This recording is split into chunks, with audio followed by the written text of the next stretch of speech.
15 মাসে আমাকে কেউ কোনোদিন দেখতে যায় না জেলখানায়। হাসিনার যে ফ্যাসিজম ছিল সেই জিনিসটা তারা বজায় রেখে চলেছে। ফ্যামিলি, আত্মীয় স্বজন সবাই আমাদের সাথে যোগাযোগ বন্ধ করে দেয়। আমি 1 হাত 4 আঙ্গুলের বিছানায় ঘুমিয়েছি। খাবারে সবসময় পোকা থাকতো, এরকম একটা দিন গেছে যে হচ্ছে খাবার খাওয়া যাচ্ছে না। এরকম একটা লাইফ, এটা যাতে আমার শত্রুরও কোনোদিন না হয়।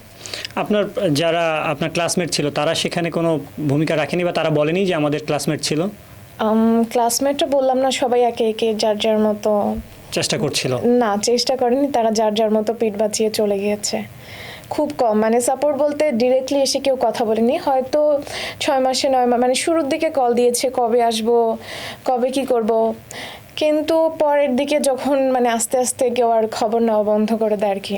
দীর্ঘস্থায়ী হলে যা হয়। এক্স্যাক্টলি। আমি যে জেলে ছিলাম 15 মাসে আমাকে কেউ কোনোদিন দেখতে যায় না জেলখানায়। আমার মা আর বোনকে ছাড়া ওই জেল গেটের জালের পাশ দিয়ে আমি কাউকে দেখতে পারিনি কখনো। আপনি যে প্রোগ্রামটা করতেন সেই প্রোগ্রাম থেকে কোনো সাপোর্ট পেয়েছেন যেখানে হোস্টের কাজ করতেন? না, কোনো ধরনের সাপোর্ট আমি কিছু পাইনি। তাদের সবাই তো এক প্রকার দেখা গেছে যে এত বড় মামলা আমাকে দিয়ে দিয়েছে, তো তারা তো অবশ্যই পালিয়ে থাকবে। তাদের নাম কোনো জায়গাতেই কিছুতে আসেনি, 1 নম্বর আসামি আমাকে দেওয়া হয়। আচ্ছা, আরেকটি বিষয় জানতে চাও, মামলার সময় আপনি টেকনিক্যালি মানে নাবালিকা ছিলেন, কিন্তু আপনাকে গ্রেফতার দেখানো হয়েছিল একজন প্রাপ্তবয়স্ক হিসেবে। 24 বছর। তখন আপনি আইনি লড়াই লড়েছিলেন, তখন আসলে সেই আইনি লড়াইটার শুরুটা কেমন ছিল এবং যাত্রাটা যদি আমাদের একটু বলেন।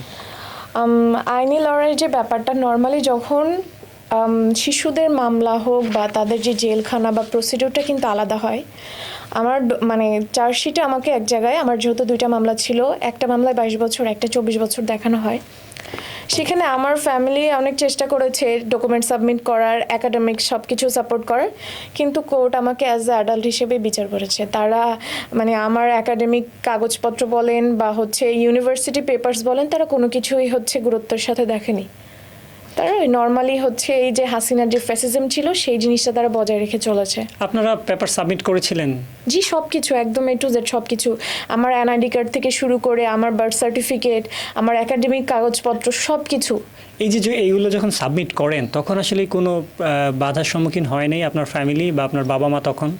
হ্যাঁ, আমার মা আর বোন তো দেখা যাচ্ছে যে ভিতরে তো আমি সেফ ছিলাম, বাট আমার মা আর বোন হচ্ছে সাফারার ছিল আলটিমেটলি।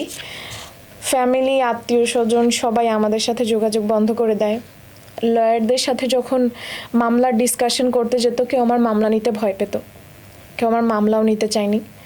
একজন মামলা নিতে চেয়েছে, কিন্তু সে বলছে যে আমার সাথে দেখা করা যাবে না, যোগাযোগ করা যাবে না। মানে এইরকম একটা সিচুয়েশনে ছিল। তাহলে মামলা লড়বে কিভাবে? এটাই প্রশ্ন ছিল। অবশেষে Jyotirmoy Barua sir as a angel আসে, তো স্যার হচ্ছে সব কিছু শুনে স্যার রাজি হয় আমার পক্ষে কাজ করার জন্য। তারপর প্রসিডিওর আস্তে আস্তে চলতে থাকে।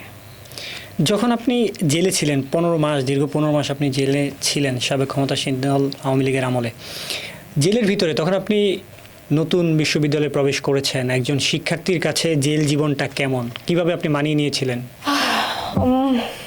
প্রথম যখন গিয়েছি 1 মাস পর্যন্ত টানা কান্না করেছি যে হচ্ছে আমি পারছি না, কারণ এরকম পরিবেশে তো থাকাটা অসম্ভব। পরিবেশটা কেমন ছিল জেলের ভিতরে? জেলের পরিবেশটা আসলে এরকম ছিল যে একটা এরিয়ার মধ্যে প্রায় 700 থেকে 800 আসামি এরকম থাকতো। বিশাল একটা এরিয়া ছিল, 4তলা বিল্ডিং ছিল একটা, সেটা ছিল নর্মাল আসামিদের জন্যে। সেল ছিল ফাঁসির আসামি, জিএমবি, সন্ত্রাস বিরোধীদের জন্যে, আর ডিভিশন ছিল ভিআইপিদের জন্য, আর একটা মেডিকেল ছিল। তো আমি যেখানে ঘুমিয়েছি, আমি 1 হাত 4 আঙ্গুলের বিছানায় ঘুমিয়েছি। অ্যান্ড যখন মানে এই যে প্রশাসনিক যে প্রেশারটা আসা শুরু করে, আমার সেই বেডটা 1 হাত 4 আঙ্গুল থেকে কমে এই যে 1 হাত, কিন্তু জাস্ট এতটুক বেডে আমি ঘুমিয়েছি। আর খাবারের কথা কি বলবো, এই সাইজের হচ্ছে মাছ হতো, অ্যান্ড খাবারে সবসময় পোকা থাকতো। এরকম একটা দিন গেছে যে হচ্ছে খাবার খাওয়া যাচ্ছে না। আমি এখনও মানে আমি কোনোদিন ঝাল খেতে পারিনি, কিন্তু জেলখানায় যাওয়ার পরে আমার কাছে খাওয়ার কিছু থাকতো না। কাঁচামরিচ, ডাল আর ভাত দিয়ে হচ্ছে মানে আমি লাঞ্চ শেষ করতাম মোস্ট অফ দ্য টাইম, বা রাতে খেতাম, কারণ এখানে খাওয়ার কিছু ছিল না। মানিয়ে নিয়েছেন কীভাবে, যে পারতেন না, তারপর দীর্ঘ 15 মাস আপনি পার করেছেন অন্যান্যদের সাথে? যখন আমার এখনো মনে আছে যে 1 মাস পর্যন্ত যথেষ্ট কান্নাকাটি করেছি সবার সামনে। তো যখন দেখলাম যে আম্মু অসুস্থ হয়ে যাচ্ছে, আপু অসুস্থ হয়ে যাচ্ছে, তো আমার মনে হলো যে আমার নিজেকে এখন কন্ট্রোল করাটা উচিত। তো পরবর্তীতে আমি কান্না করতাম, কিন্তু তাদের সামনে না। লুকিয়ে কান্না করতেন? দেখা যাচ্ছে ফোনে আমি কথা বলছি, আই এম সরি। তো আমি ফোনে কথা বলছি, দেখা যাচ্ছে আম্মু আপু ওই দিক থেকে কান্না করছে, কিন্তু আমি তাদেরকে উল্টো সান্ত্বনা দিচ্ছি, দেখো আমি তো কান্না করছি না, কিন্তু আমি কিন্তু কান্না করে যাচ্ছি, বাট তাদেরকে আমি বুঝতে দিচ্ছি না যে আমি কান্না করছি।